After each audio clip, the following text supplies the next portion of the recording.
The All Creatures Great and Small dollhouse is finished, and it's all ready for Christmas. Here we go.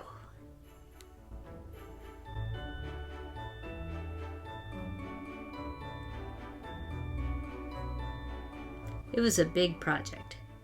How big? This big. Here's how Christmas looks on the show. And here's the mini version.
I have separate videos of each of the rooms.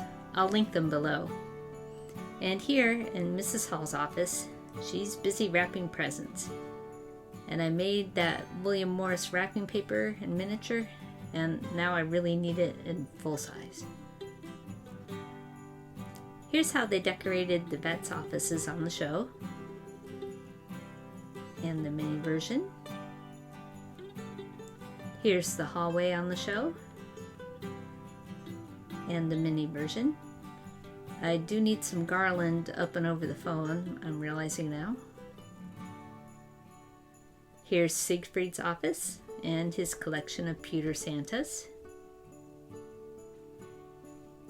The living room on the show.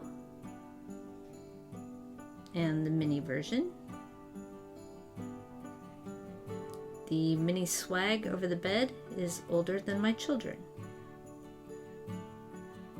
And I had to include a stocking here for baby Jimmy. And now I have to start thinking about my next project. Which show location would look good if it were mini? Any suggestions? I do have an idea for a show that had later seasons in Westport, Connecticut. But that's all I'm going to say about it for now. Before I go, here's a little shout out to Luca, my assistant on the project. It's just too bad she doesn't know how to do video editing, because I could use help with that. And last, I'll leave you with a little Christmas magic courtesy of Aldic Home. It's in Los Angeles' San Fernando Valley, and I have more pictures of it on my website. If you enjoyed this, please consider subscribing.